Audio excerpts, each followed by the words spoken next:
माँ शांतिबाई सरस्वती विद्या मंदिर, inter college, Jaitra.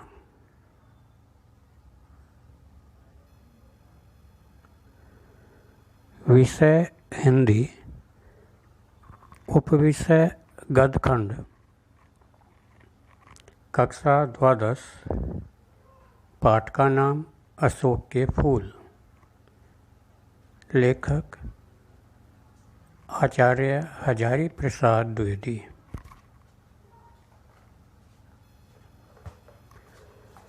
गद्यांश क्रमांक 2। कहते हैं, दुनिया बड़ी भुलक्कड़ है, केवल उतना ही याद रखती है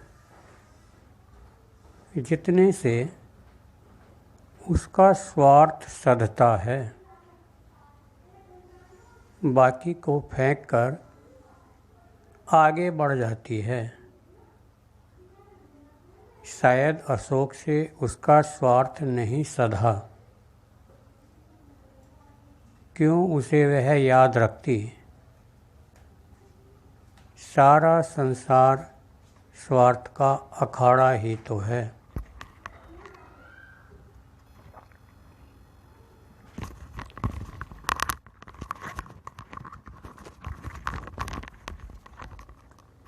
गद्यांश से संबंधित प्रश्नोत्तर।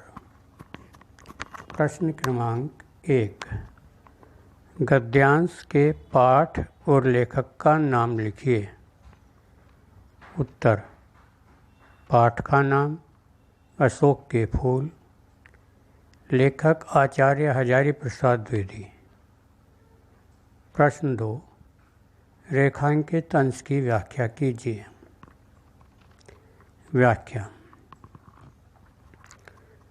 प्रस्तुत रेखांकित अंश में आचार्य द्विवेदी जी कहते हैं कि यह संसार बड़ा ही स्वार्थी, बड़ा ही मतलबी है।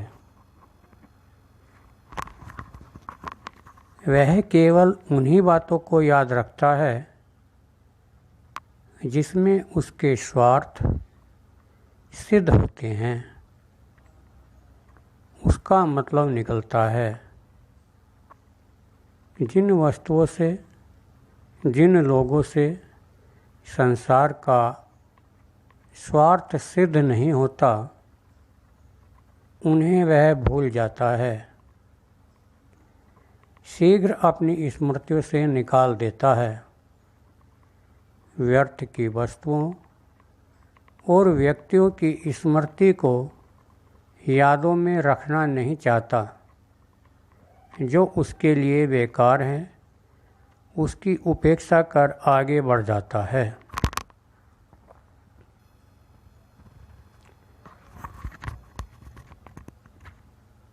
शायद आज अशोक वृक्ष भी उसके काम का नहीं रहा, उसका स्वार्थ सिद्ध करने के योग्य नहीं रहा।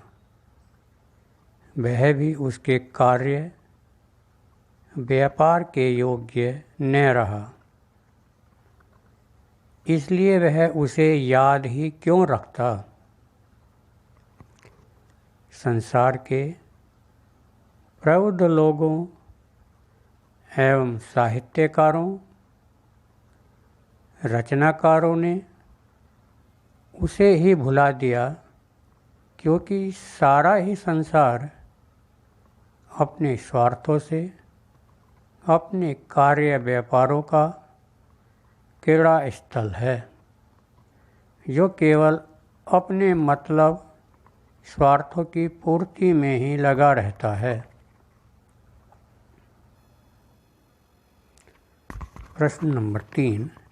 दुनिया कितना याद रखती है। उत्तर। जितने से उसका स्वार्थ सिद्ध होता है। प्रश्न नंबर 4। दुनिया ने अशोक को याद क्यों नहीं रखा। उत्तर। क्योंकि अशोक से उसका स्वार्थ सिद्ध नहीं हुआ, इसलिए दुनिया ने अशोक को याद नहीं रखा।